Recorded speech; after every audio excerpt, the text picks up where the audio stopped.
Shalom Aleichem. Just a few days before Pesach, Parshat Tzav, we have a very glaring misunderstanding or question that is tackled by many biblical commentators, but I haven't heard too many people talk about it out there in the public, about the story, the greatest escape ever, the Exodus from Egypt. And that is that the Jewish people, we know they were slaves, our ancestors, were slaves in Mitzrayim for 210 years. Finally, Jewish people cry out to God, and God meets Moshe at the burning bush, and he tells him, I've heard the cries of your people, and I will hearken to their pleas, and we'll let them go. And they're going to, he says, go gather the elders of Israel and tell them that I've heard your cries, your pleas, and I will let you go. I'll send you back to your homeland, or send you to your homeland, the land of your forefathers, Avraham, Yitzchak, Yaakov, etc. And then he moves on, God, and then on almost the same sentence, he says, go tell Pharaoh, the king of Mitzrayim, of Egypt, that so says the Lord, so says God, let my people go for 3 days to serve me in the desert. For 3 days. So, what's going on here? Are they going for 3 days, or are they going to Israel? That's the question. And obviously we know the answer. But the question is, why? It's such an obvious plot of deceit. Why is God telling Moshe to tell Pharaoh a lie? Seemingly it's a lie. That they're going to serve God for 3 days in the desert, and that's it. If really their plan was to go forever, to leave Egypt. That's the question. Now, it gets even stronger because we know that the Torah tells us not to lie. Midvar sheker tirchak, distance yourself from a lie. And it gets even stronger because the Torah tells us that God's signature is truth. Torah emet, it's the Torah of truth.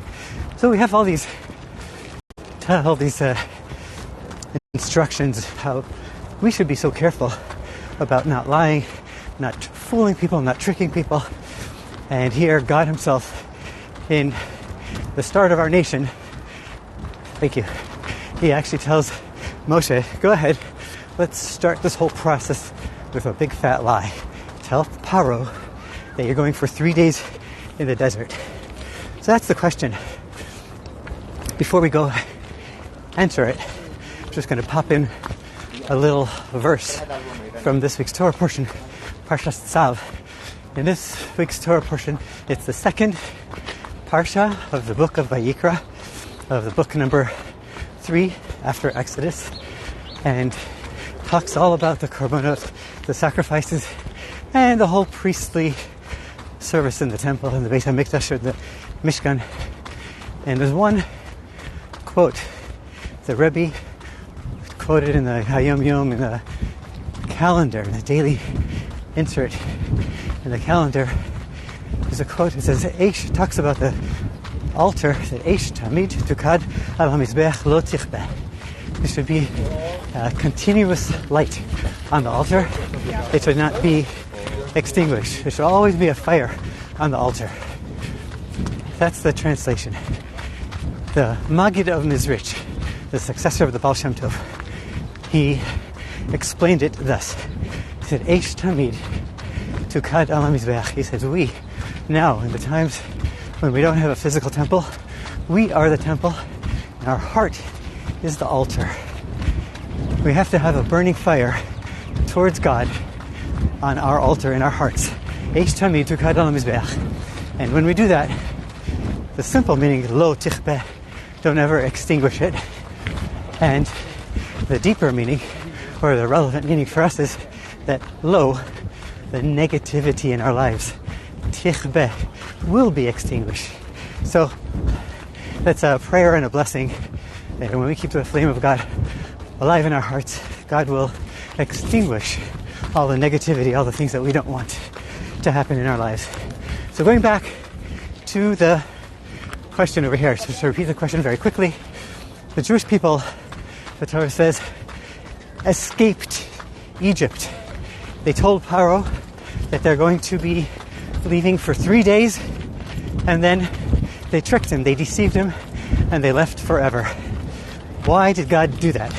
Why did he need to trick Pharaoh? Why didn't he just say, Pharaoh, your time's up, Jewish people are leaving, and God, of course, could have done that. There are, and of course, the point is that we try to avoid lies and deceit and trickery. The classic biblical commentator response to this is that in the scheme of nature and the natural order of things, God wanted Pharaoh and his army to be drawn to the water. Not this water, but those waters of the Dead Sea or the Sea of Reeds. And in order to bring them to the sea, to the water, he had to devise a plan, plot a scheme, which he did. He told them just 3 days. Then messengers came back and said, wait, they're not coming back. So he sent his army after them, including himself. He came and chased them, and they all ended up at the sea. Why at the sea? In retribution. We call it midah keneged midah, measure for a measure, where the Egyptians would drown the Jewish children in the sea, in the Nile River. Now too, they drowned in the river as a measure for a measure consequence. That's a simple understanding. There are many layers to the understanding of Torah. One of our favorite interpreters, especially for Solon, is the Alshich. Alshich says something deep and beautiful. And he says, and very relevant to our day-to-day life, he says that had God asked Pharaoh, let the Jewish people go free forever, it would have been too much for Pharaoh to handle. He wouldn't be able to make it. It's just too much. He was the king of the world. He was the superpower. Jewish people were his slaves for 210 years. It was too much. So God had to give him something that was reasonable for Pharaoh to agree to. And that was let them go for a vacation, for a 3-day vacation. That's it. If he can't handle that, he's got a problem. Pharaoh, we've got a problem. And if you can't handle that, he earned the consequence. He earned the punishment. He earned the plagues. So that was the Alshich. And the Alshich says, of course, this is a lesson for us, because if God doesn't give a wicked person more than he can handle, then how much more so he doesn't ask of us regular people, even if we're not pharaohs. He doesn't give us more than we can handle. He doesn't ask of us more than we can handle. That's something good to take to heart whenever we're in a bind. Say, hey, you know what? If God's giving me this challenge, that means I can handle it. So that's the Alshich. Now we're going to go on to, I was just going to throw in something for the scholars there.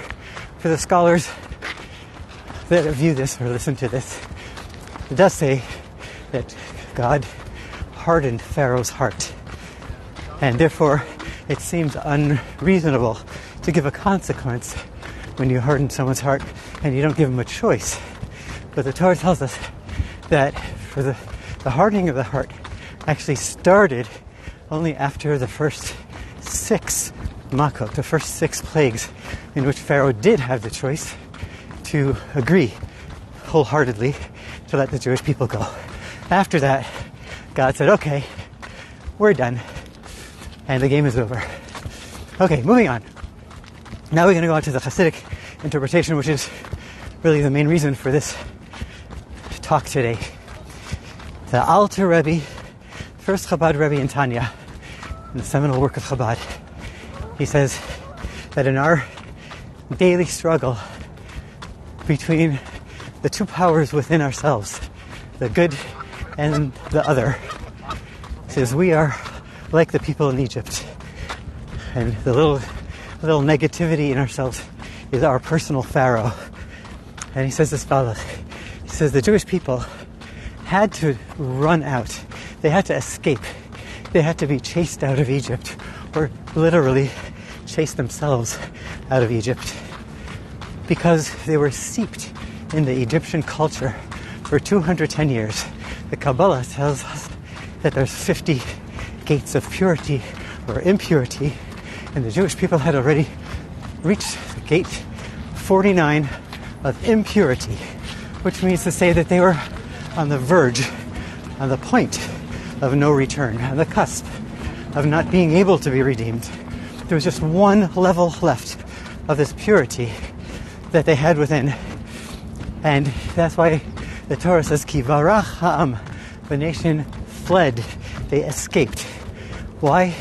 He says because if they had tarried any longer, they would never have left. And he goes on to say that this is a parallel to our life today, that sometimes we need to escape from ourselves. We need to take that little light that we have within us and rush it out before it's too late. And this is the story, he says, why they had to escape from Egypt and not just be led out, in a honorable march of Jews leaving Egypt.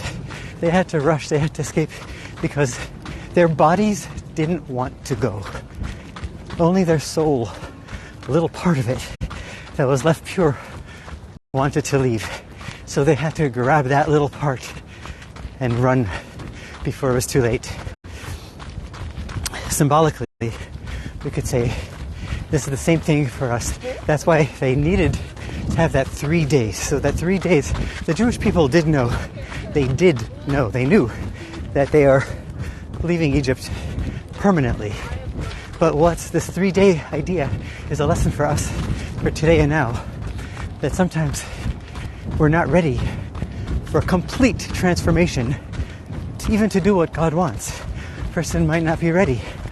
I'm not ready to transform my whole life and every fiber of my being. Says God in the Torah, and the Rebbe's teaching us here. Go on a little Jewish vacation. Do 3 days. Just take something little, a small step. Assume a small step where you're going to advance in your relationship with God. And the Rebbe say, these 3 days and these small steps we're not talking about turning out your guts inside out. We're talking about actionable items. In action, doing something different. In speech, talking differently, or praying, or learning Torah. And in thought, thinking positive thoughts of connection to God. And that is pretty much the story. Every day, every year, we leave Mitzrayim, we leave Egypt again. And that Talmud says, B'chol dor v'dor, u'b'chol yom v'yom. Every generation and every day.